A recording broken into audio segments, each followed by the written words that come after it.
Hello दोस्तों, नमस्कार। मैं बीके पाठक स्वागत करता हूं आपका हमारे इस प्यारे से परिवार में। बहुत बहुत स्वागत है आप सभी का। जयदीप सर से मैथ्स आप पढ़ रहे होंगे बहुत बढ़िया तरीके से। और अब हम साइंस की बात कर लेते हैं। तो थर्ड ग्रेड एग्जाम को हमने टारगेट किया है और 30 सवाल आते हैं साइंस के। सबसे पहले हमने स्टार्ट किया है केमिस्ट्री को, और केमिस्ट्री में आप जो टॉपिक देखने जा रहे हैं वो टॉपिक है तत्व यौगिक मिश्रण, element compound mixture. Element compound mixture में बहुत बेसिक बातें आपको सीखने को मिलेंगी जो आपने कभी भी नहीं सीखी होंगी। अच्छे अच्छे धुरंधरों को ये अंतर करना नहीं आता, एलिमेंट क्या होता है, मॉलिक्यूल क्या होता है, मिक्सचर क्या होता है, कंपाउंड क्या होता है, कौन प्योर होता है, कौन इम्प्योर होता है। ठीक है, कैसे उनको आइडेंटिफाई करें और कैसे मिश्रणों को कैसे छांटें, सेपरेट कैसे करें, ये सारा का सारा आपको इस टॉपिक में देखने को मिलेगा। थ्योरी पूरी आप पढ़ेंगे यहां पर। एलिमेंट कंपाउंड मिक्सचर के वीडियोस आपको इस टॉपिक में, इस वीडियो में आपको देखने को मिलेंगे ही। साथ ही साथ अगर आप चाहते हैं कि एक complete course third grade exam को डेडिकेट करता हुआ आपको मिल जाए, तो दोस्तों अभ्यास मैथ्स एप्लीकेशन है हमारी, उस एप्लीकेशन को आप डाउनलोड करें गूगल प्ले स्टोर से। अभ्यास मैथ्स सर्च करेंगे और वहां पर maths special, science special and maths science combo तीनों ही कोर्सेज वहां पर अवेलेबल होंगे। ठीक है, मैथ साइंस कॉम्बो की अगर बात करें तो प्राइजेस 699 है, और मैथ्स का जो कोर्स है उसकी प्राइस 399 है, और साइंस का जो कोर्स है उसकी प्राइस भी 399 है। ठीक है, तो कॉम्बो कोर्स पर हमने एक 100 रुपीज का डिस्काउंट आपको दिया है। कॉम्बो आप एंजॉय करें। 30 एंड 30 60 सवाल का जुगाड़ आपका यहां पर हो रहा है। कोई बाध्यता नहीं है। वो बच्चे जो लग्जरी चाहते हैं, है ना, वीआईपी ऑडियंस के लिए, तो होता है ना, प्राइम ऑडियंस के लिए है ये, है ना। बाकी सेम कंटेंट आपको यूट्यूब पर इन वीडियोस में मिल ही रहा है, तो बिंदास होकर पढ़ें। किसी भी विद्यार्थी को अच्छी एजुकेशन के लिए पैसा खर्च करने की बाध्यता हमारे यहां नहीं है। हम लोग अच्छी एजुकेशन, घर घर एजुकेशन की थीम पर काम कर रहे हैं, तो बिंदास इस वीडियो को देखें और एंजॉय करें। केमिस्ट्री में लास्ट जो हमारी क्लास हुई थी उसमें हमने बेसिक्स के बारे में बात की थी कि भाई क्या होते हैं पदार्थ, सब्सटेंस क्या होता है, पदार्थ क्या होता है, पदार्थ के कितने रूप हो सकते हैं, पदार्थ की कितनी फॉर्म्स हो सकती हैं, सॉलिड, लिक्विड, गैस, प्लाज्मा और बोस आइंस्टाइन कंडेंसेट। पदार्थ की पांचों अवस्थाओं के बारे में पढ़ा। उसके बाद हमने एक कैटेगराइजेशन और किया था, प्योर सब्सटेंस, इम्प्योर सब्सटेंस, शुद्ध पदार्थ, अशुद्ध पदार्थ। उसके बेस पर अब हम पूरे टॉपिक की रचना पढ़ेंगे, पूरे टॉपिक का सिस्टम पढ़ेंगे। ठीक है, तो आज एलिमेंट कंपाउंड मिक्सचर का एक्चुअली एकदम बेसिक से स्टार्ट है हमारा मामला। तो सबसे पहले हम ये समझेंगे यार कि जो पदार्थ होता है ना, सबसे पहले समझेंगे कि जो पदार्थ होता है उसकी शुरुआत कहां से होती है। उसकी शुरुआत होती है एटम से, परमाणु से। पदार्थ की सबसे छोटी इकाई क्या कहलाती है? परमाणु कहलाती है। ठीक है, परमाणु ग्रुप्स बनाते हैं, समझना मेरी बात, बहुत ध्यान से समझना। समान प्रकार के, इक्वल टाइप के, है ना, समान प्रकार के परमाणु क्या बनाते हैं? समूह बनाते हैं, ग्रुप बनाते हैं। तो क्या बनता है? एलिमेंट बनता है, तो बनता है तत्व। पहले एक बार समझ लीजिए, उसके बाद सबको अलग अलग से पढ़ेंगे। ठीक है, तो इसका मतलब है शुरुआत एटम से होती है। एटम प्रकृति में परमाणु स्वतंत्र अवेलेबल नहीं है। Atom is not independently available. परमाणु जो होता है, एटम जो होता है, वो नेचर में स्वतंत्र रूप से नहीं पाया जाता। मतलब अकेला एक एटम नहीं मिलेगा आपको, एटम हमेशा ग्रुप्स में मिलेगा। अब सेम टाइप के एटम अगर ग्रुप बना लेंगे तो उसको क्या बोल देंगे? एलिमेंट, तत्व बोल देंगे। ठीक है, इसके बाद समान या असमान प्रकार के, सेम या डिफरेंट टाइप के परमाणु या तत्व, ऊपर वाले दोनों परमाणु या तत्व अगर ग्रुप बनाएंगे तो वो ग्रुप बनेगा अणु, मॉलिक्यूल। अभी पूरी कहानी समझ में आएगी, थोड़ा सा पेशेंस रखिए। मैं क्या कह रहा हूं? मैं कह रहा हूं जैसे जैसे आप नीचे बढ़ते जाओगे ना, वैसे वैसे पदार्थ, सब्सटेंस कॉम्प्लेक्स होता जाएगा, और उसको बनाने में जो ऊपर जाते जा रहे हैं ना, उन सब का यूज किया जा सकता है। ऐसे समझिए, जैसे सबसे पहले था एटम, है ना। एटम जो था वो स्वतंत्र उपलब्ध नहीं है, अवेलेबल नहीं है, इंडिपेंडेंटली फ्री अवस्था में अवेलेबल नहीं है। तो सेम टाइप के जो एटम्स होते हैं वो क्या बना लेते हैं साहब? एलिमेंट बना लेते हैं, तत्व बना लेते हैं। अब उसके बाद सेम टाइप के या डिफरेंट टाइप के परमाणु भी हो सकते हैं, एलिमेंट भी हो सकते हैं, वो आपस में क्या करते हैं, वो आपस में रिएक्शन करते हैं और क्या बना लेते हैं साहब, अणु बना लेते हैं। ठीक है, क्या बना लिया इन्होंने बना लिया मॉलिक्यूल। इसके बाद असमान प्रकार के, डिफरेंट प्रकार के, असमान प्रकार के, अब असमान प्रकार के कौन हो सकते हैं, मॉलिक्यूल हो सकते हैं, एलिमेंट हो सकते हैं, ठीक है, साथ में क्या हो सकते हैं, एटम हो सकते हैं। वो जब मिलेंगे तो क्या बनेगा, कंपाउंड बनेगा। क्या बनेगा भाई, यौगिक बनेगा। क्या बनेगा, कंपाउंड बनेगा। ठीक है, और जब कंपाउंड आपस में ग्रुप बनाएंगे तो क्या बनेगा, मिक्सचर बनेगा। कंपाउंड आपस में ग्रुप बना लेंगे तो क्या बनेगा, मिश्रण बनेगा, मिक्सचर बनेंगे। ठीक है, बहुत अच्छे से समझिएगा, चीजें अच्छे तरीके से दिमाग में बैठेंगी। अच्छा, एक चीज मैं बता देता हूं कि जो पीडीएफ है, पैनल पीडीएफ, वो हर क्लास की 24 घंटे के बाद डलेगी। 24 घंटे तक सिस्टम में नई पीडीएफ अपलोड नहीं हो पाती है। ठीक है, तो मैं आपको ये बता रहा हूं, अभी से बता रहा हूं कि जैसे कल की क्लास है तो उसकी पैनल पीडीएफ आपको आज मिलेगी, आज की क्लास की पैनल पीडीएफ कल मिलेगी। समझ गए, ये थोड़ा सा आपको मैनेज करना पड़ेगा। ठीक है, तो हम समझ रहे हैं कि परमाणु, समान प्रकार के परमाणु, ठीक है, समान प्रकार के परमाणुओं ने बिना रिएक्शन के, विदाउट रिएक्शन के, समान प्रकार के परमाणुओं ने क्या बना लिया, समूह बना लिया। क्या बन गया, तत्व।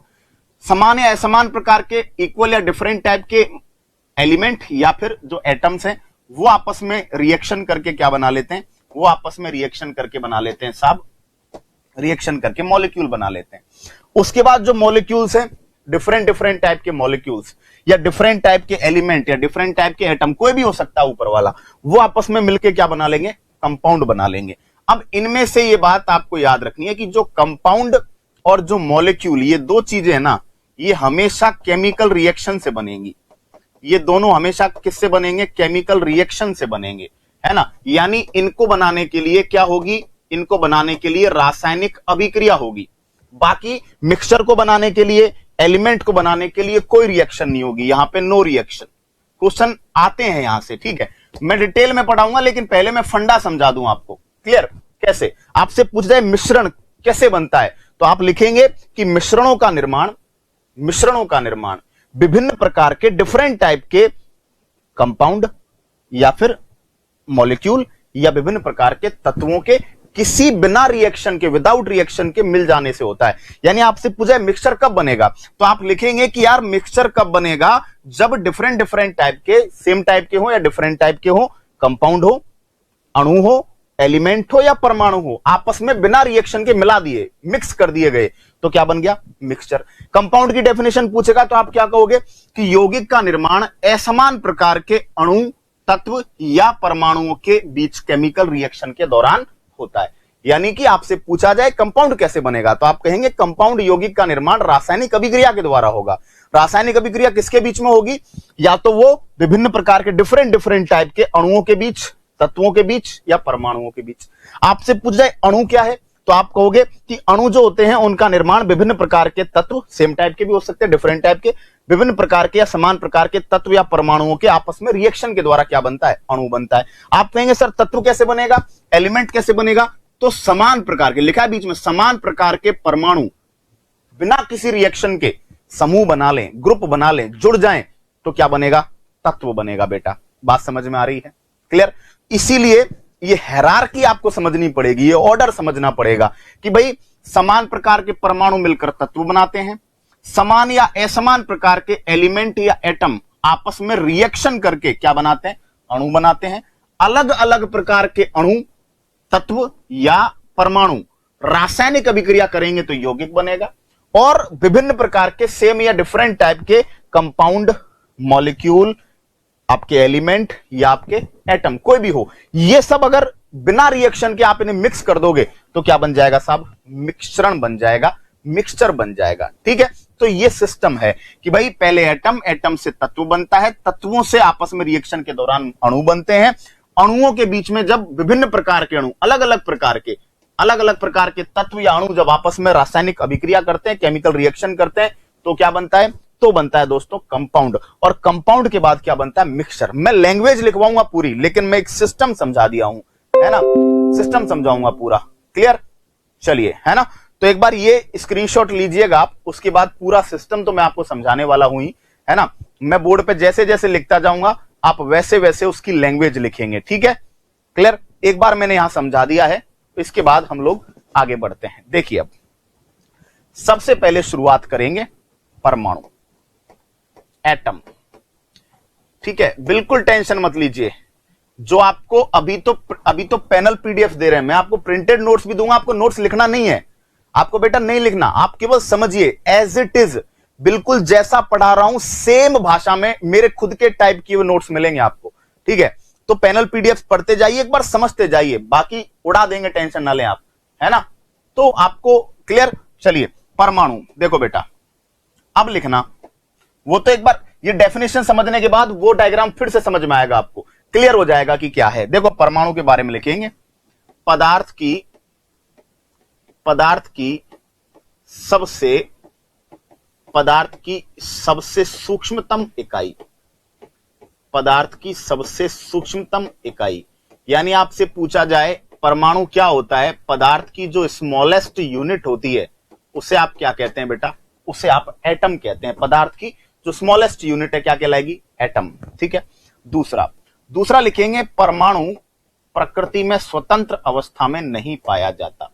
परमाणु प्रकृति में स्वतंत्र अवस्था में, इंडिपेंडेंटली, परमाणु प्रकृति में स्वतंत्र अवस्था में नहीं पाया जाता। Atom is not available independently in nature, नहीं पाया जाता, ठीक है। इंग्लिश वाले लिखेंगे not independently available, atom is not independently available, परमाणु स्वतंत्र रूप से संभव नहीं है आपको मिलना, ठीक है। क्लियर हुई बात यहां तक। अब उसके बाद, लेकिन सभी पदार्थ किसके बने होते हैं, सभी पदार्थ परमाणुओं के बने होते हैं। यानी आपसे कहे कि परमाणु स्वतंत्र अवस्था में नहीं है तो कहां है, तो जितने भी पदार्थ आप देख रहे हो वो किसके बने हुए हैं, एटम्स के बने हुए हैं। यानी हम लिखेंगे all substances are made up of atoms, substances are made up of atoms, सभी जो आपके पदार्थ हैं बेटा किसके बने होते हैं, परमाणुओं के बने होते हैं, ठीक है। क्लियर हो गई बात यहां तक, है ना। कुछ भी नोट नहीं करना आपको बेटा, जो मैं पढ़ा रहा हूं देखो, अभी देखो मैं एज इट इज लिख ही रहा हूं ना, कुछ नहीं नोट करना, मैं दूंगा सब, आप समझिए, टाइम बचाइए अपना, समझिए एक चीज को बार बार समझिए। क्यों, क्योंकि मेरा लेवल ही इतना है ना कि उसको समझने में आपको बहुत थोड़ा सा स्ट्रगल करना पड़ेगा, ठीक है। लेकिन समझ जाएंगे उसके बाद कंसेप्ट एकदम क्लियर, नो कंफ्यूजन, इस तरह का मटेरियल। लेकिन पीडीएफ जो है वो सब क्लियर मिलेगी आपको, पैनल पीडीएफ दे रहे हैं, written notes point to point मिलेंगे आपको, जो मैं पढ़ाऊंगा एज इट इज, तो टेंशन नहीं करनी आपको, है ना। सभी पदार्थ परमाणुओं के बने होते हैं, ठीक है। इसके बाद बात करें तो हम लोग लिखेंगे कि किसी भी रासायनिक अभिक्रिया में, किसी भी केमिकल रिएक्शन में, देखो पदार्थ जो होते हैं उनकी नेचर होती है कि वो क्या करते हैं, रिएक्शन करते हैं। तो किसी भी रासायनिक अभिक्रिया में, इन अ केमिकल रिएक्शन, ठीक है, कोई भी केमिकल रिएक्शन हो रही होगी किसी भी प्रकार की रासायनिक अभिक्रिया में, पदार्थ का प्रत्येक परमाणु भाग लेता है, पदार्थ का ईच एटम विल पार्टिसिपेट, पदार्थ का प्रत्येक परमाणु भाग लेता है। इसका मतलब समझ में आ रहा है क्या, इसका मतलब यह है कि बेटा अगर कोई पदार्थ, अगर कोई भी सब्सटेंस केमिकल रिएक्शन कर रहा है, रासायनिक रूप से अभिक्रिया कर रहा है, तो उस पदार्थ में भले ही लाखों परमाणु हो, each atom will participate in that reaction. जैसे समझो एक फॉर एग्जांपल मैं लेता हूं, ये Na और Cl, ठीक है, सोडियम और क्लोरीन। सोडियम ने एक इलेक्ट्रॉन डोनेट कर दिया, क्लोरीन ने एक इलेक्ट्रॉन ले लिया, तो क्या बन गया, ये सोडियम क्लोराइड, नमक बन गया। तो नमक बनाने के लिए सोडियम और क्लोरीन ने क्या किया, रिएक्शन की, है ना। सोडियम ने एक इलेक्ट्रॉन डोनेट किया और क्लोरीन को दे दिया, सिंपल। अब मान लीजिए आपके पास सोडियम जो था वो बहुत सारा था, क्लोरीन भी बहुत सारा था, वो सोडियम में लाखों करोड़ों सोडियम के परमाणु थे, एटम थे, और क्लोरीन में भी क्लोरीन के लाखों करोड़ों क्या थे, एटम थे। तो बच्चों ये जो एक इलेक्ट्रॉन डोनेट किया है ना, ये हर एटम ने डोनेट किया है, ये एक एक परमाणु ने डोनेट किया है। आप जब रासायनिक अभिक्रिया कर रहे हो, जब केमिकल रिएक्शन हो रही है, तो पदार्थ का प्रत्येक परमाणु इक्वली पार्टिसिपेट करता है। आप किसी एटम को छोड़ के नहीं भाग सकते। अगर पूरा पदार्थ रिएक्शन कर रहा है, each atom will equally participate in a chemical reaction. Is that clear? तो बात सुनना वापस से कि हम क्या क्या बात कर रहे हैं एटम के बारे में। हमने बोला है कि साहब पदार्थ की सबसे छोटी इकाई क्या है भैया? एटम है। एटम के बारे में पूरी कहानी अलग से आएगी, लेकिन फिलहाल हम लोग पढ़ रहे हैं एलिमेंट कंपाउंड मिक्सचर, तो यहां समझिए, है ना, स्मॉलेस्ट यूनिट, है ना, स्मॉलेस्ट यूनिट ऑफ सब्सटेंस, पदार्थ की सबसे छोटी इकाई। मतलब किसी भी पदार्थ को सबसे छोटी इकाई होने का मतलब क्या है कि किसी पदार्थ को तोड़ते जाओ तोड़ते जाओ तोड़ते जाओ, लास्ट में कुछ ऐसा मिलेगा जिसको तोड़ना आपके हाथ में नहीं होगा, और वो क्या होगा बेटा? वो होगा एटम, है ना। एटम के आगे नहीं तोड़ पाओगे। Atom is the last smallest, सबसे छोटी यूनिट। उसके बाद बात करें, लेकिन एटम है ना, आपको ये पदार्थ मिलेगा नहीं, आपको ये अकेला नहीं मिलेगा कहीं पे, ये ग्रुप्स में मिलेगा, है ना। अभी बात की थी पहले। इसके बाद बात की कि सभी परमाणु, सभी पदार्थ जो हैं वो किसके बने हैं? एटम्स के बने हैं। तो देखा जाए तो अकेला एटम कहीं नहीं है, लेकिन बिना एटम के भी कुछ नहीं है। ये मार्कर, ये बोर्ड है, मेरा चेहरा, सब में क्या है? छोटे छोटे एटम्स हैं, है ना। क्लियर? इसके बाद बात करी तो हमने बात की कि पदार्थ कहीं पे भी केमिकल रिएक्शन कर रहा है तो उसमें रोल किसका है? सर एक एक परमाणु का क्या है वहां पे रोल है। बात समझ में आ गई क्या? अब डिटेल में आगे बढ़ेंगे, देखो समझो, ठीक है। क्लियर हुई बात? तो ले लीजिएगा स्क्रीनशॉट, है ना। बिल्कुल लैंग्वेज पूरी आपके सामने रख दी है ना। अब बात आगे बढ़ाते हैं। अब क्या होता है, आप सोच रहे होंगे कि सर परमाणु नहीं मिलता, एटम नहीं मिलता, तो कौन मिलता है? तो एटम के बाद हमारा सेकंड, हमारी यात्रा जाएगी एलिमेंट पे, तत्व पे बेटा। तत्व बहुत प्यार से समझिएगा। सबसे पहली बात एनसीईआरटी में लिखा है कि जो तत्व शब्द है वो 1661 में रॉबर्ट बॉयल द्वारा दिया गया। किसके द्वारा दिया गया? Robert Boyle. तो आपसे पूछा जाए एलिमेंट शब्द कब दिया गया, तो आप कहेंगे साहब रॉबर्ट बॉयल द्वारा ये जो शब्द है ये कब दिया गया? 1661। डन। कौन सा शब्द? एलिमेंट शब्द, ठीक है। अब फिर पूछेंगे एलिमेंट का निर्माण कैसे होता है, तो हम लिखेंगे कि समान प्रकार के परमाणुओं के, समान प्रकार के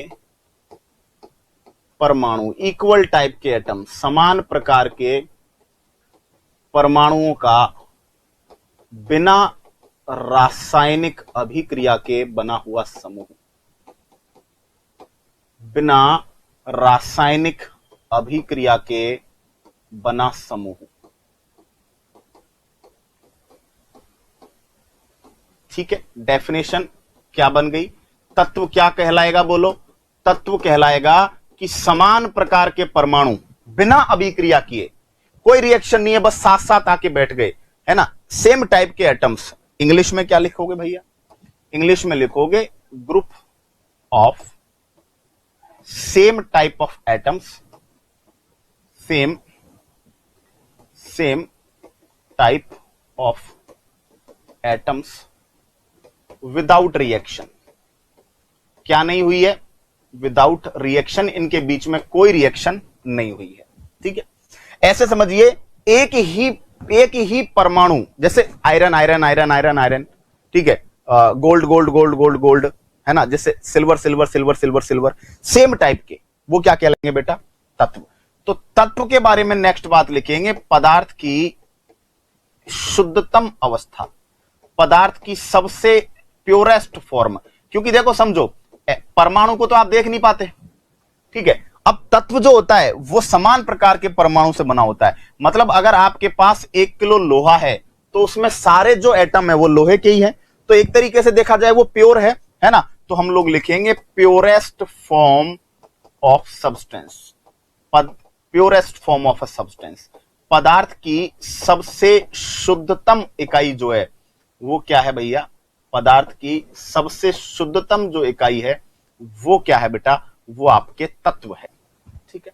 क्लियर रही बात यहां तक? नेक्स्ट संख्या, तत्वों की संख्या की बात करेंगे तो आज की डेट में 118 एलिमेंट नोन है। आज की डेट में कितने तत्व हैं बताओ? 118, ठीक है। 118 को 3 कैटेगरीज में बांटा गया है, धातु तत्व, अधातु तत्व, अधातु तत्व और धातु तत्व, अधातु तत्व और उपधातु। तो तत्वों को 3 भागों में बांटा गया है, जितनी भी धातुएं हैं मेटल्स, ठीक है, अधातु नॉन मेटल्स, ठीक है, और उपधातु मेटलॉइड। ये 118 जो हैं ये क्या है बताओ, तत्व हैं बेटा। क्लियर रही बात यहां तक? डन। तत्वों की अगर आप बात करोगे तो काम बात यह है कि तत्वों में मोस्टली, तत्वों के नाम में जो आप याद करते हैं, जैसे धातुएं में याद करते हो तो धातु में आप क्या पढ़ते हो, 1 सेकेंड, मेटलॉइड, ठीक है।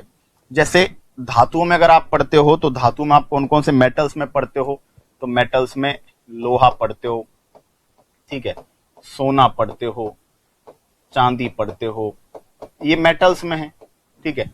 तो जनरली मैं इस तरह लिख देता हूं कि जो मेटल्स होते हैं वो सामान्यतः सॉलिड होते हैं, जो ठोस होते हैं, जो सॉलिड होते हैं वो सामान्यतः मेटल फॉर्म में होते हैं, ठीक है। और जो लिक्विड या जो गैसेज होती हैं वो सामान्यतः किस फॉर्म में होती हैं, वो आपके नॉन मेटल की फॉर्म होती है। हालांकि कुछ अपवाद मौजूद हैं, कुछ एक्सेप्शंस मौजूद हैं, उनको थोड़ा रुक के देखेंगे, लेकिन फिलहाल ऐसा समझिए कि ज्यादातर जो सॉलिड्स हैं वो मेटल हैं और ज्यादातर जो लिक्विड और गैसेज हैं वो क्या है बेटा, नॉन मेटल्स हैं, ठीक है। संख्या 118 है। अच्छा, खास बात नेक्स्ट दूसरी समझिए। एक बात मुझे बताओ यार, एक बात गौर करके देखो मुझे, कि समान प्रकार के जो परमाणु अगर आपस में मिल गए, कोई रिएक्शन नहीं हो रही, तो वो एक में जो प्रॉपर्टी होंगी वही 10 में होंगी, वही 50 में होंगी। ऐसे समझिए, क्लास में पहले दिन बहुत सारे बच्चे आए, सारे लड़के लड़के लड़के लड़के, है ना, सेम टाइप के, एक ही वैकेंसी की तैयारी करने आए, एक दूसरे से बात नहीं कर रहे हैं, बिल्कुल ग्रुप बना लिया लेकिन बात नहीं कर रहे एक दूसरे से। तो इसका मतलब क्या है, अब वो आप बोलोगे एलडीसी का बैच है, राजस्थान पुलिस का बैच है, उनको एक ही पढ़ा जाएगा। क्यों? क्योंकि उनके बीच में कोई डिफरेंशिएशन नहीं है, उनमें रिएक्शन नहीं हुई तो प्रॉपर्टीज में कोई चेंज नहीं आया। लेकिन अगर सोचो उनमें रिएक्शन हुई, एक चला गया राजस्थान पुलिस की तैयारी करने, एक चला गया एलडीसी, एक तैयारी चला जूनियर अकाउंटेंट, तो धीरे धीरे करके वो क्या हो जाएंगे, वर्गीकृत हो जाएंगे, क्लासीफाई हो जाएंगे, ठीक है। तो अगर रिएक्शन होती है तो गुणों में चेंज आता है। तो यहां क्या लिखेंगे बोलो, यहां हम बात लिखेंगे कि तत्व में तत्व का कोई सूत्र नहीं होता, तत्व का सूत्र नहीं होता, तत्व का क्या नहीं होता, कोई फॉर्मूला नहीं होता, ठीक है, फॉर्मूला नहीं होता। एलिमेंट का क्या नहीं मिलेगा आपको, फॉर्मूला नहीं मिलेगा। क्या लिखा जाता है, इनका संकेत लिखा जाता है, सिंबल लिखा जाता है। इनका क्या लिखते हैं, सिंबल, इनका संकेत लिखा जाता है, सिंबल लिखेंगे केवल, है ना। इनका क्या लिखा जाएगा, सिंबल लिखा जाएगा। सिंबल कैसे, आप जानते हैं कि भाई सिंबल में जैसे हाइड्रोजन को H लिखते हैं, कार्बन को C लिखते हैं, ऑक्सीजन को O लिखते हैं, नाइट्रोजन को N लिखते हैं, है ना, चांदी को क्या लिखते हैं, Ag लिखते हैं। इस तरह इनका केवल सिंबल लिखा जाएगा, इनका कोई फॉर्मूला नहीं होगा, ठीक है। इनकी सूत्र या इनका क्या नहीं लिखा जाएगा, कोई फॉर्मूला नहीं होगा, इनका क्या होगा बेटा, सिंबल होगा, ठीक है। और उस सिंबल में कोई नंबर नहीं होगी, कोई संख्या नहीं होगी। क्यों? क्योंकि एक जो बात है वही हजारों में है, ठीक है, कोई डिफरेंस नहीं है। तो तत्व के बारे में सबसे पहले समझ रहे हैं कि समान प्रकार के परमाणुओं का, सेम टाइप ऑफ एटम्स का, विदाउट रिएक्शन के, बिना रासायनिक अभिक्रिया के जो समूह बन गया उसको आपने क्या कह दिया बेटा, तत्व कह दिया, ठीक है। पदार्थ की सबसे है तत्व। संख्या आज की डेट में 118 है, जिनमें धातु, धातु, उपधातु तीनों हैं। धातुएं सामान्यतः ठोस होती हैं, जो अधातु होते हैं वो लिक्विड और गैस की फॉर्म में होते हैं। बाकी उपधातुओं में दोनों की नेचर होती है, ठीक है, उपधातुओं में दोनों की ही नेचर होती है, ठीक है। चलिए, क्लियर हो गई बात यहां तक?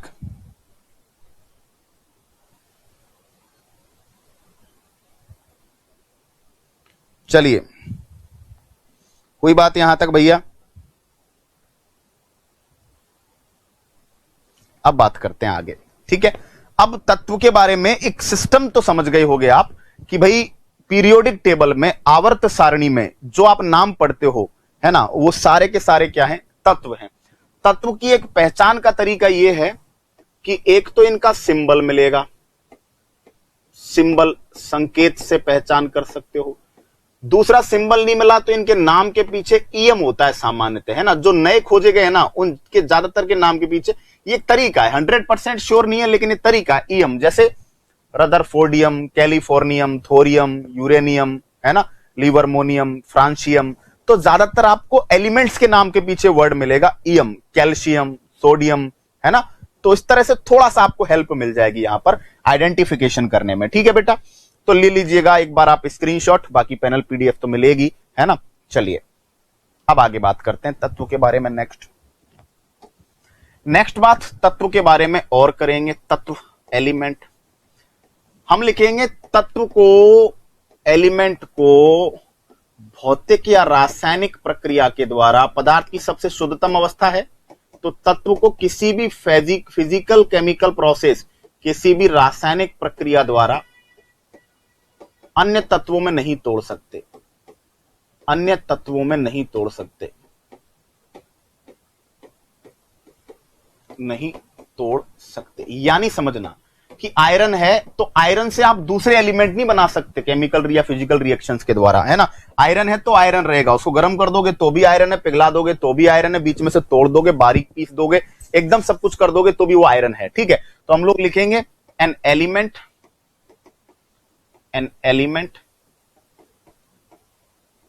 can't be changed into another elements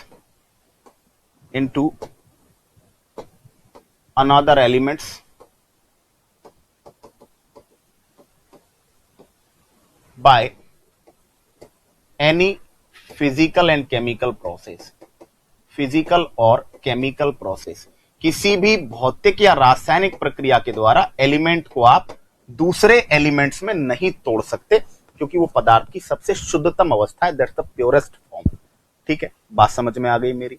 मैंने बात किसके बारे में की? एलिमेंट के बारे में बात की, मैंने आपसे तत्व के बारे में बात की है, ठीक है। क्लियर, डन हुई बात यहां तक, है ना। तो ये बात भी आप याद रखेंगे एलिमेंट के बारे में, डन। चलिएगा, है ना। तो हमने एलिमेंट के बारे तक बात समझी है। क्या समझा है एलिमेंट के बारे में? ठीक है, कि आवर्त सारणी में जो सब मौजूद हैं वो सारे के सारे क्या हैं? तत्व हैं। उनकी संख्या कितनी है? 118। उनका केवल क्या लिखा जाएगा? सिंबल लिखा जाएगा, उनका केवल संकेत लिखा जाएगा। जैसे फॉर एग्जाम्पल लोहा, तो लोहे को क्या लिख देते हैं? Fe। चांदी क्या लिख दिया? Ag, कोई संख्या नहीं। सोना, सोने को क्या लिखते हैं? Au, ठीक है। जैसे हाइड्रोजन, तो हाइड्रोजन को क्या लिख दिया सर? हाइड्रोजन को लिख दिया H। नाइट्रोजन, नाइट्रोजन को लिख दिया क्या? नाइट्रोजन को लिख दिया N, ठीक है। कार्बन, कार्बन को लिख दिया आपने C। हीलियम, हीलियम को क्या लिख दिया? He, है ना। अब ये सब सारे के सारे क्या है बताओ? इनके नीचे कोई संख्या लिखनी पड़ रही है, कोई फॉर्मूला नहीं, इनका केवल सिंबल होता है, ठीक है। इनके नीचे क्या नहीं लिखी जाती? संकेत के साथ संख्या नहीं लिखी जाती। सिंबल के साथ क्या नहीं लिखते? सिंबल के साथ संख्या नहीं लिखते, सिंबल के साथ नंबर नहीं लिखते, सिंबल के साथ क्या नहीं लिखते? संख्या नहीं लिखते। नंबर को नहीं लिखना पड़ता, क्यों? क्योंकि 1 हो 1000 हो कोई फर्क नहीं पड़ता, 1 में जो प्रॉपर्टी होगी वही 1000 में होगी। तो ये तत्व की पहचान करने का पैटर्न है, आप एलिमेंट को इस तरह से पहचानेंगे, ठीक है। क्लियर, तो बढ़िया तरीके से समझ गए क्या? समझ ही गए होंगे। अब परमाणु से बात आ गई तत्व पे, कि समान प्रकार के परमाणु कोई रिएक्शन नहीं की, क्या बना लिया साहब? एलिमेंट बना लिया, तत्व बना लिया। अब क्या होगा? अब तत्व के आगे बढ़ेंगे हम लोग, एलिमेंट के आगे बढ़ेंगे। परमाणु जो मिलकर क्या बनाते हैं? तत्व बनाते हैं। तत्वों का कोई फॉर्मूला नहीं होता, तत्व का केवल सिंबल होता है, और वो सिंबल परमाणु के सिंबल से ही मिलता है, क्योंकि तत्व 1 हो 1000 हो संख्या लिख नहीं रहे हो, ठीक है। और सारे के सारे जो एलिमेंट है ना, एक पदार्थ, एक तत्व जो होगा वो एक ही पदार्थ के परमाणु का बना होगा, आप उसी का सिंबल लिख दो। जैसे समझो आपको मान लीजिए लोहा मिला 1 क्विंटल, अब 1 क्विंटल में अरबों खरबों क्या होंगे? अरबों खरबों क्या जाने कितने सारे परमाणु होंगे, लेकिन हमने उनके लिए केवल क्या लिखा? Fe, है ना। एक के लिए भी वही और करोड़ों के लिए भी वही, ठीक है। बात समझ में आ गई? बढ़ते हैं हम आगे। कमेंट बॉक्स में आप मुझे बता दिया कीजिए कि हां समझ पा रहे हैं कि नहीं समझ पा रहे हैं, एंजॉय कर पा रहे हैं कि नहीं कर पा रहे हैं, ठीक है। चलते हैं हम आगे। अब हमारी बात नेक्स्ट होगी बेटा किसके बारे में? अणु के बारे में। अब समझना, अणु, मॉलिक्यूल, बिल्कुल दिमाग में फिट बैठ जाएगी कहानी, शांति रखिए बस, ठीक है। अणु, अब अणु कैसे बनेगा बेटा? अणु बनेगा, देखो डेफिनेशन में लिखवाया था, समान या असमान प्रकार के, समान या असमान, सेम या डिफरेंट टाइप, समान या असमान प्रकार के तत्व या परमाणु, दोनों हो सकते हैं, समान या असमान प्रकार के तत्व या परमाणु रासायनिक अभिक्रिया करके, रासायनिक अभिक्रिया करके अणु का निर्माण करते हैं। आपसे पूछा जाए अणु क्या होता है, आप लिखेंगे जब समान या असमान प्रकार के एलिमेंट या एटम, तत्व या परमाणु आपस में रासायनिक अभिक्रिया कर लेते हैं तो क्या बनाते हैं, तो जो बनता है वो क्या कहलाता है? अणु कहलाता है। यानी हम क्या लिखेंगे, ठीक है, molecule is formed, molecule is formed after, molecule is formed after chemical reaction, after chemical reaction between same or different type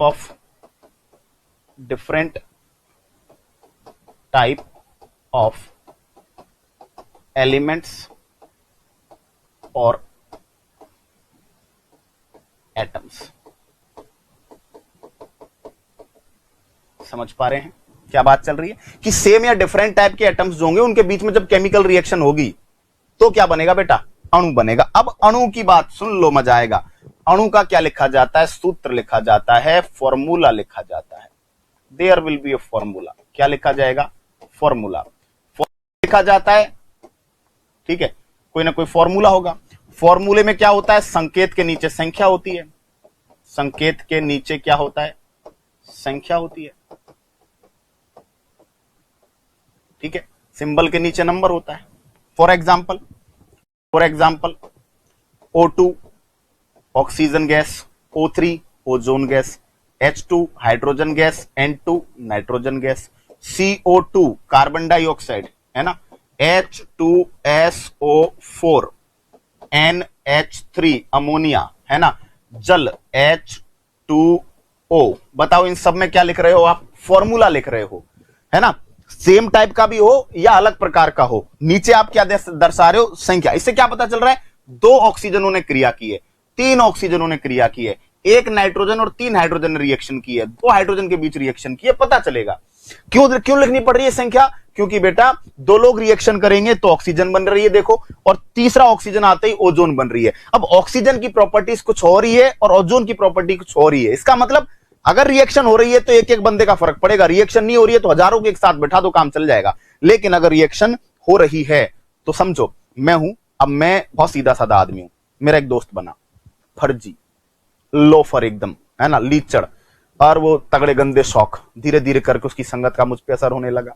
वो ताश पत्ती खेलता है, बाहर गुटके उठ के खाता है, मैं भी खाने लगा, ठीक है। अब 2 थे तो मेरी आदत गुटके तक आई, तीसरा आ गया भाई गंजेड़ी, है, वो जय महाकाल के नाम पे भाई सुट्टा फूंक रहा है ना, वो आ गया, उसने सिगरेट पकड़ा दिया, पी के देख, ले क्या कुछ नहीं रखा, जिंदगी धुआं धुआं है, पी के देख, है ना। मैंने पी के देखा, मजा आ गया यार, सिस्टम मिल गया सारा, तो भाई मैं सिगरेट भी पीने लगा। तीसरे ने आके सिगरेट थमा दी, चौथा आ गया, खंबा पकड़ा दिया उसने, पिंटिया, है कि नहीं। तो समझो कंसेप्ट ये है कि एक एक एटम अगर रिएक्शन के लिए आएगा तो बेटा वो अलग इफेक्ट छोड़ के जाएगा, ठीक है। तो इसलिए अपने को क्या लिखनी पड़ेगी? संख्या लिखनी पड़ेगी। तो सेम टाइप के या डिफरेंट टाइप के परमाणु तत्व कोई भी हो, पीछे वाला कोई भी हो, अगर उनके बीच में रासायनिक अभिक्रिया हुई तो क्या बनेगा भैया? अणु बनेगा, मॉलिक्यूल बनेगा। बात समझ में आ गई क्या? अणु बनेगा, क्लियर। अब अणु देखो, समझो, अणु समपरमाणविक भी हो सकता है, अणु जो है होमोएटॉमिक भी हो सकता है। समपरमाणविक यानी अणु जो हो सकता है वो समान प्रकार के परमाणुओं से भी बना हो सकता है, होमोएटॉमिक भी हो सकता है। कैसे? H2, O2, N2, chlorine gas Cl2, है ना, क्लियर, O3, ओजोन। बताओ ये सब क्या है?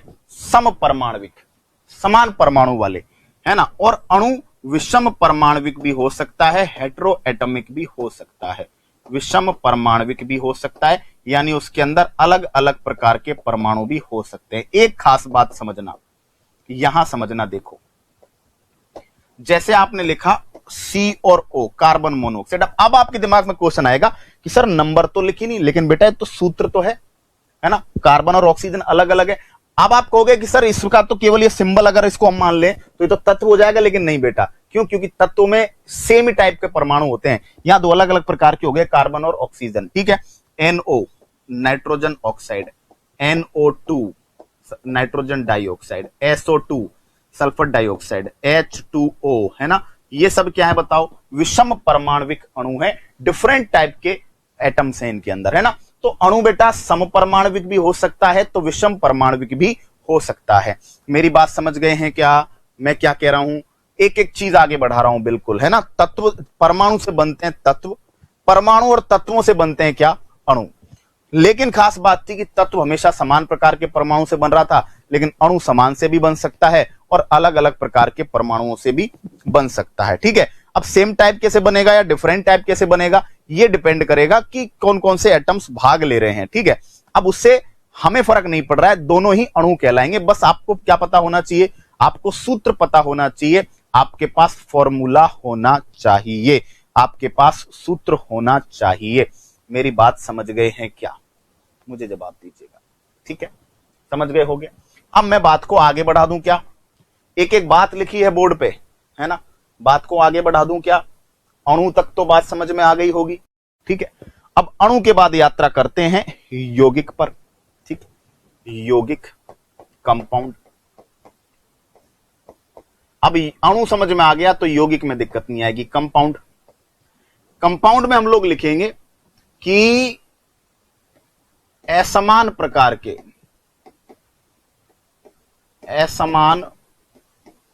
के तत्व, अणु या परमाणु रासायनिक अभिक्रिया करके, केमिकल रिएक्शन करके क्या बनाते हैं? रासायनिक अभिक्रिया करके यौगिक बनाते हैं। यानी यौगिक का निर्माण कब होता है? केमिकल रिएक्शन से होता है। और किसके बीच होगा? डिफरेंट टाइप के आपके क्या होंगे? मॉलिक्यूल होंगे, एटम्स होंगे। यानी आप लिखेंगे compound is formed, compound is formed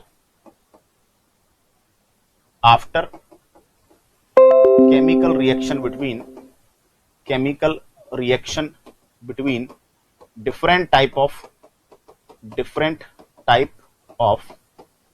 atom, element और molecule, different type of atom, element और molecule। अलग अलग प्रकार के अणु, तत्व या परमाणुओं से किसका निर्माण होता है? यह निर्माण होता है बेटा यौगिक का, कंपाउंड का निर्माण होता है। खास बात, कंपाउंड में हम लोग लिखेंगे कि कंपाउंड का क्या होगा? फॉर्मूला होगा, लेकिन उसमें अलग अलग प्रकार के परमाणु होंगे, अलग अलग प्रकार के परमाणु, अलग अलग टाइप के एटम्स होंगे, उसमें सेम टाइप के नहीं होंगे, ठीक है। अब फॉर एग्जांपल अलग अलग टाइप के परमाणु होंगे, for example H2O carbon monoxide, nitrogen oxide, N2O, CO2, है ना, SO3, H2SO4, है ना, NH3। अब आपके दिमाग में तुरंत क्लिक होगा कि सर सेम बात तो आपने यहां भी पढ़ाई है, विषम परमाणविक अणु में ये बात भी तो पढ़ाई है। तो बेटा जो विषम परमाणविक अणु होते हैं उन्हीं को यौगिक कहा जाता है। तो मैं यहां पे लिख रहा हूं कि अणुओं से ही यौगिक बनते हैं, समान प्रकार के आपस में अलग अलग प्रकार के रिएक्शन कर गए, तो हम लोग लिखेंगे कि विषम परमाणविक अणु को यौगिक भी कहते हैं। विषम परमाणविक अणु को क्या कहते हैं? यौगिक भी कहते हैं। जितने भी हेटेरोएटमिक मॉलिक्यूल होते हैं, कौन से? हेटेरोएटमिक। जितने भी हेटेरोएटमिक मॉलिक्यूल होते हैं उन सब को आप क्या कह सकते हो? यौगिक कह सकते हो। इससे क्या पता चला? इससे पता चला कि सभी यौगिक अणु हैं, क्योंकि जितने भी यौगिक हैं वो अपने आप में क्या हैं? अणु भी हैं। लेकिन सभी अणु यौगिक नहीं है। Each compound is a molecule, लेकिन each molecule is not compound. सभी अणु यौगिक नहीं है। आप कहोगे सर क्लैरिफाई करो कैसे। Each compound is molecule but each molecule is not compound. How? ठीक है, हाउ, कैसे? सुनना, ऐसे कि देखो ये भी अणु हैं लेकिन इनको यौगिक नहीं कह सकते। अणु को यौगिक तब कहोगे जब उसमें डिफरेंट टाइप के मॉलिक्यूल हो, लेकिन ये वाले जो यौगिक हैं ये अणु भी हैं, है ना। तो कंपाउंड को कंपाउंड भी कह दो, अणु भी कह दो, चलेगा। Each compound is a molecule but each molecule is not a compound. That's it, बात खत्म। ठीक है, क्लियर? चलिए बोलो ठीक। तो our each topic, our each class will set a milestone. हमारी हर क्लास इतिहास रचेगी। हर क्लास में आपको लगेगा कि टीचर ने कंसेप्ट्स को क्लियर करने के लिए बहुत किताबें खोदी होंगी, बहुत पन्ने पलटे होंगे, बहुत दिमाग को रगड़ा होगा, तब जाके ये कंसेप्ट इतने धारदार तरीके से दिमाग में बैठे होंगे, है ना। तो मैंने मेहनत की है, आप लोगों की मेहनत कम कर दूंगा। ठीक है, उस स्टेज पे हम लोग चलेंगे, देखना। ठीक है, तो क्या हुआ, परमाणु था, सेम टाइप के परमाणुओं ने क्या किया, बिना अभिक्रिया के बैठ गए, एलिमेंट बन गया। तो एलिमेंट में हमने संख्या नहीं लिखी, फॉर्मूला नहीं लिखा, केवल सिंबल लिखा। एलिमेंट 118 है। एलिमेंट्स ने, परमाणुओं ने रिएक्शन करना चालू किया और मॉलिक्यूल बनाए, अणु बनाए। इसलिए अणु में हमको क्या लिखनी पड़ी, संख्या लिखनी पड़ी। जिनमें भी फॉर्मूला है, जिनमें भी संख्या है, वो सब अणु है। लेकिन अणु भी अलग अलग प्रकार के अगर आपस में रिएक्शन कर ले और वो अलग अलग प्रकार के ऐसा फॉर्मूला बना ले जिसमें अलग अलग प्रकार के परमाणु हैं, मतलब अणुओं में ही एक कैटेगरी, या कह सकते हैं अणुओं का ही एक एडवांस वर्जन, वो क्या है, यौगिक है। कौन से?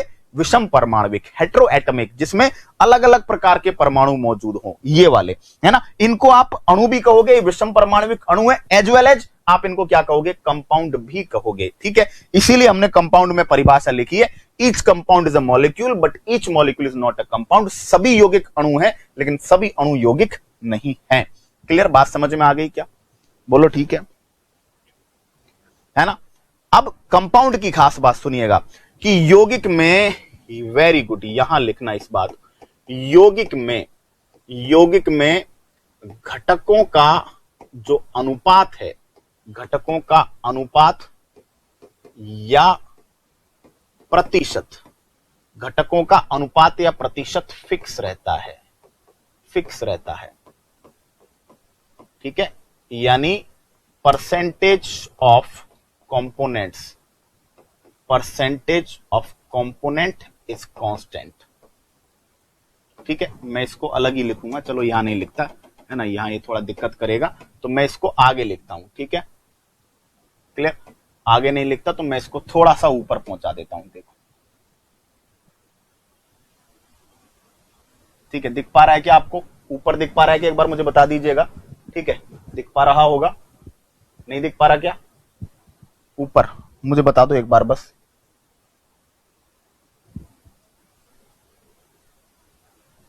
अब दिख पा रहा है, साइज थोड़ी छोटी की है मैंने, दिख पा रहा है।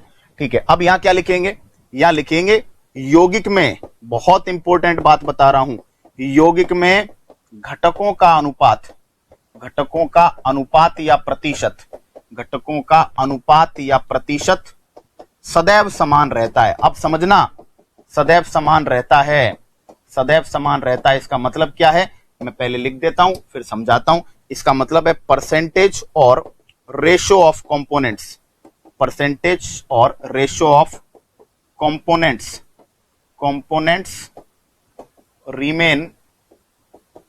Remains constant. घटकों का परसेंटेज, अनुपात, समझना। लाइक आपने लिखा H2O, तो भैया 2 हाइड्रोजन है और 1 ऑक्सीजन है। ठीक है, तो हाइड्रोजन का एटॉमिक वेट होता है 1, आपके पास 2 हाइड्रोजन है, ऑक्सीजन का होता है 16, तो अनुपात क्या हो गया, 1:8। अब ये 2:16, इसकी टेंशन मत लो, ये आगे चल के क्लियर होगा, लेकिन फिलहाल मैं बता देता हूं। अब H2O, ये पानी की बात चल रही है, तो पानी में जो हाइड्रोजन और ऑक्सीजन का अनुपात है वो 1:8 है। तो भैया पानी 1 लीटर हो, 1 क्विंटल हो, है ना, 1000 लीटर हो या पूरा कुछ भी हो, तालाब का तालाब हो, पानी अगर है तो उसके अंदर ये जो रेशियो है ना, ये चेंज नहीं होगा भैया, फिक्स रहेगा। ये परसेंटेज फिक्स है। ठीक है, कि घटक कितने कितने परसेंट है। बात समझ में आ गई क्या, है ना। तो यौगिक में क्या, डिफरेंट टाइप के परमाणु, अणु या तत्व आपस में क्या करेंगे, रिएक्शन करेंगे, यौगिक बनाएंगे। यौगिक में फॉर्मूला लिखेंगे, सिंबल लिखेंगे, लेकिन खास बात ये होगी कि जो संकेत होगा, जो फॉर्मूला होगा, उसमें क्या होगा, उसमें अलग अलग प्रकार के परमाणु क्या होंगे, मौजूद होंगे। फॉर्मूले को देखते ही अगर आपको अलग अलग प्रकार के दिख रहे हैं, अगर आपको डिफरेंट टाइप के एटम्स वहां पे दिख रहे हैं, तो समझ जाइए कि बात किसकी चल रही है बेटा, बात यौगिक की चल रही है। ठीक है, डन रही बात यहां तक। नेक्स्ट आगे चलते हैं हम लोग। नेक्स्ट अब मिश्रण को समझेंगे। मिश्रण, मिक्सचर। मिक्सचर, मिक्सचर में क्या लिखेंगे, दो या अधिक प्रकार के तत्व, दो या अधिक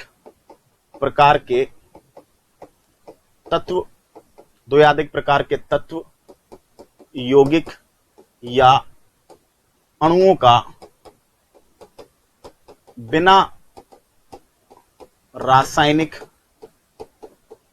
अभिक्रिया के, दो या दो से अधिक प्रकार के तत्व, यौगिक या अणुओं को बिना रासायनिक अभिक्रिया के मिला देने पर मिक्सचर बनता है, मिश्रण बनता है। मिक्सचर कब बनता है भैया, मिक्सचर कब बनता है, मिक्सचर तब बनता है, क्या कर दोगे, ठीक है, 2 और मोर type of elements, different type के एलिमेंट्स या मॉलिक्यूल या कंपाउंड्स, इनको आप क्या कर दोगे, when 2 or more type of elements, mixture or compounds are mixed with each other without any reaction, अरे बिना रासायनिक अभिक्रिया के आपने उनको क्या कर दिया, मिला दिया, बिना किसी रिएक्शन के आपस में मिला दिया। ठीक है, क्लियर। तो दो या दो से अधिक प्रकार के घटक होंगे, उनको आपस में क्या कर दिया, मिला दिया। अब जब मिला दिया तो पहली बात तो कोई सूत्र नहीं होता, कोई फॉर्मूला नहीं। अब सूत्र भी नहीं और संकेत भी नहीं, सिंबल भी नहीं, फॉर्मूला भी नहीं, कोई फॉर्मूला नहीं, कोई सिंबल नहीं, कुछ भी नहीं, सिंबल भी नहीं। दूसरी बात, जो घटकों का अनुपात है, घटकों का अनुपात वो भी अनिश्चित होता है। घटकों का जो अनुपात है, रेशो, वो भी क्या रहता है, रेशो ऑफ कंपोनेंट्स, वो भी अनिश्चित होता है। रेशो ऑफ कंपोनेंट्स वो भी क्या रहता है, फिक्स नहीं रहता है ना, वो भी अनिश्चित रहता है। घटकों का अनुपात फिक्स नहीं होता। ठीक है, आप जैसे समझिएगा, एग्जाम्पल मिक्सचर का एग्जाम्पल ले रहे हैं, दूध, मिल्क। अब मुझे बताओ, मिल्क का कोई फॉर्मूला पढ़ा आज तक, नहीं पढ़ा होगा। ठीक है, नमक व पानी का घोल। अब नमक पानी का जो घोल है, मुझे बताओ, अरे solution of salt and water है ना, तो नमक पानी का जो घोल है बेटा, इसका मुझे आप बताओ कि क्या ये कोई फॉर्मूला होता है इसका, नमक पानी के घोल का? नहीं। ठीक है, जितनी भी मिश्र धातुएं होती हैं, अलॉयज होते हैं, जितने भी अलॉयज होते हैं उनके बारे में बात करते हैं, अलॉयज। अब अलॉयज में परसेंटेज जो है वो फिक्स, यूं तो हम मानते हैं अपनी स्टडी के लिए, लेकिन फिक्स नहीं, उसको बढ़ाया घटाया जा सकता है, उसमें मिलावट हो सकती है, कोई दिक्कत नहीं है। पानी में नमक है, हमारी इच्छा हो तो हम 20% डाले, 30% डाले, 40% डाले, कोई फिक्स नहीं है, कोई फॉर्मूला नहीं है, कोई कैटेगराइजेशन नहीं है। ठीक है, सभी घोल या विलियन, सभी प्रकार के घोल या सभी प्रकार के विलियन, सभी प्रकार के जो सॉल्यूशंस हैं, है ना, जो लिक्विड सॉल्यूशंस हैं, जो सभी प्रकार के द्रव सॉल्यूशंस हैं, वो भी क्या होते हैं बताओ, वो भी आपके मिश्रण होते हैं। ठीक है, जितने भी प्रकार के घोल है, नमक पानी का घोल है, दूध है, ठीक है, सीमेंट है, आपका सीमेंट है, ठीक है, बारूद है, इनका कोई फॉर्मूला नहीं है, है ना, इनका कोई फॉर्मूला नहीं है। जो उर्वरक होते हैं, फर्टिलाइजर्स होते हैं, इनका कोई फॉर्मूला नहीं होता। ठीक है, अगर जिसका फॉर्मूला है वो या तो अणु होगा या क्या होगा, कंपाउंड होगा। अणु कब होगा, जब उसमें सेम टाइप के हो परमाणु है, अलग टाइप के हो, वो तो अणु है। लेकिन अगर अलग प्रकार के परमाणु हुए तो उसे आप यौगिक भी कह दोगे, कोई दिक्कत वाली बात नहीं है। ठीक है, तो आपने मिक्सचर में एक चीज समझी होगी कि भाई मिक्सचर क्या डिफरेंस। अब कल की ये पढ़ के आना अच्छे से, कल की क्लास में मैं और अच्छे तरीके से खोल दूंगा आपके सामने। ठीक है, क्या पढ़ा हमने, सबसे पहले पढ़ा तत्व के बारे में। तत्व का केवल सिंबल लिखा जाएगा, अणु का क्या हो सकता है, सूत्र होगा, है ना। अब समान प्रकार के परमाणु हैं तो अणु ही है वो, और अगर असमान प्रकार के हैं तो उसको अणु भी कह सकते हो, यौगिक भी कह सकते हो। मिश्रण में ना तो सिंबल होगा, ना ही मिश्रण में कोई क्या होगा बेटा, फॉर्मूला होगा। मिश्रण ऐसा नाम आएगा कि आप पहचान नहीं पाओगे कि इसका क्या सूत्र है या क्या फॉर्मूला है। समझ गए क्या, कोई सिंबल नहीं, कोई फॉर्मूला नहीं। ठीक है, क्लियर रही बात यहां तक, बोलो हाँ या ना, बताइएगा। तो ये था वर्गीकरण कि कौन किसकी क्या डेफिनेशन है, एग्जैक्ट डेफिनेशन आपके सामने एनसीईआरटी बेसिस पे मैंने रख दी है। ठीक है, अब हम क्या करेंगे, नेक्स्ट बात हमारी करेंगे आगे। उम्मीद करता हूं क्लास आपको बहुत अच्छे समझ में आई होगी, है ना। कल की पीडीएफ आज अपलोड होगी, आज की पीडीएफ कल अपलोड होगी। अपने साथियों को, है ना, जैसे स्टेनोग्राफर की तैयारी आप कर रहे हो तो बंच में करते हैं बच्चे, अपने साथियों को, एलडीसी वाले बच्चों को, जूनियर अकाउंटेंट वाले बच्चों को कोर्स के बारे में बताएं, हमारे बारे में बताएं। ठीक है, अगर हमारी मेहनत अच्छी है, हमारा डेडिकेशन अच्छा है, प्रेजेंटेशन अच्छा है और आप हमारे कंटेंट के साथ खुश हैं तो एलैबोरेट करें, अपने दोस्तों के साथ शेयर करें। आपका प्यार, आपका सहयोग, आपका भरोसा और आपका विश्वास ना टूटने दिया है, ना टूटने देंगे। आपके साथ जी जान से कंधे से कंधा लगाकर आपसे 2 कदम आगे मेहनत करेंगे, ये मेरा आपसे वादा है। ठीक है, तो मुलाकात होगी बच्चों कल। तब तक के लिए टाटा, बाय बाय, जय हिंद।